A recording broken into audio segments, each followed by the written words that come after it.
हिंदू धर्म में देवी के अनेक रूपों की पूजा की जाती है जो विभिन्न शक्तियों और भावनाओं का प्रतिनिधित्व करते हैं। इन्हीं में एक महत्वपूर्ण और अत्यंत शक्तिशाली रूप है भद्रकाली देवी का। भद्रकाली को मां काली का ही एक उग्र और रक्षक रूप माना जाता है। भद्र शब्द संस्कृत का है जिसका अर्थ होता है कल्याणकारी या मंगलदायक, जबकि काली शक्ति समय और विनाश की प्रतीक है।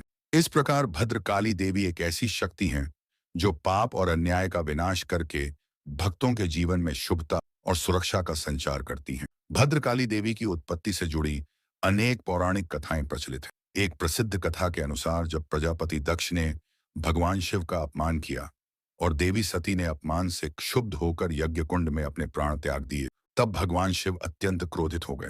उसी क्रोध से भद्रकाली का प्राकट्य हुआ। उन्होंने अधर्मी राक्षसों और दुष्टों का संहार कर धर्म की पुनः स्थापना की। दूसरी कथा के अनुसार एक बार दारिका नामक एक राक्षसी ने कठोर तपस्या कर भगवान ब्रह्मा से यह वरदान प्राप्त किया कि उसे कोई पुरुष देवता नहीं मार सकेगा। वरदान पाकर उसने सभी लोकों में आतंक मचा दिया। देवताओं की प्रार्थना पर मां पार्वती ने भद्रकाली का रूप धारण किया और दारिका का वध किया। इस प्रकार भद्रकाली देवी को दुष्टों के संहार और धर्म की रक्षा के लिए अवतरित देवी माना जाता है। भद्रकाली देवी का स्वरूप अत्यंत प्रभावशाली और अद्भुत होता है। उनकी काली या नीली रंग की देह होती है। वे क्रोध में लाल आंखों के साथ प्रकट होती हैं, जिनकी अनेक भुजाएं होती हैं और वे हथियारों से सुसज्जित रहती हैं।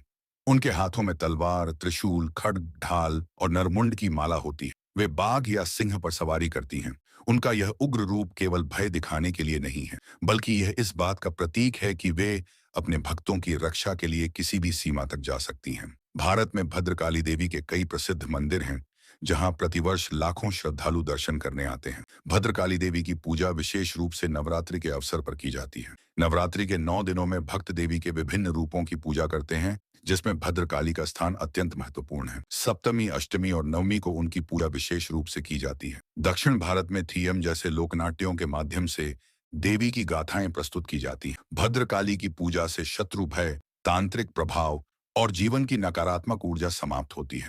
भक्तों का मानना है कि जो कोई भी सच्चे हृदय से भद्रकाली देवी की आराधना करता है, उसे जीवन में भय, रोग, शत्रु और विघ्नों से मुक्ति मिलती है। उनका आशीर्वाद जीवन में आत्मबल, साहस और विजय की प्राप्ति कराता है। भद्रकाली देवी तांत्रिक साधना में भी एक विशेष स्थान रखती हैं। वे 10 महाविद्याओं में से एक हैं और कई साधक रात्रि में उनका ध्यान व मंत्र जाप करते हैं। उनका बीज मंत्र ओम भद्रकाल्याय नमः अत्यंत शक्तिशाली माना जाता है। ऐसा कहा जाता है कि इस मंत्र का जाप साधक को दुष्ट शक्तियों से बचाता है और आत्मिक शक्ति प्रदान करता है। भद्रकाली केवल एक उग्र देवी नहीं है, वे उस शक्ति की प्रतीक हैं जो बुराई को समाप्त कर अच्छाई की स्थापना करती हैं। वे जीवन में संघर्ष के समय एक मार्गदर्शक की तरह होती हैं।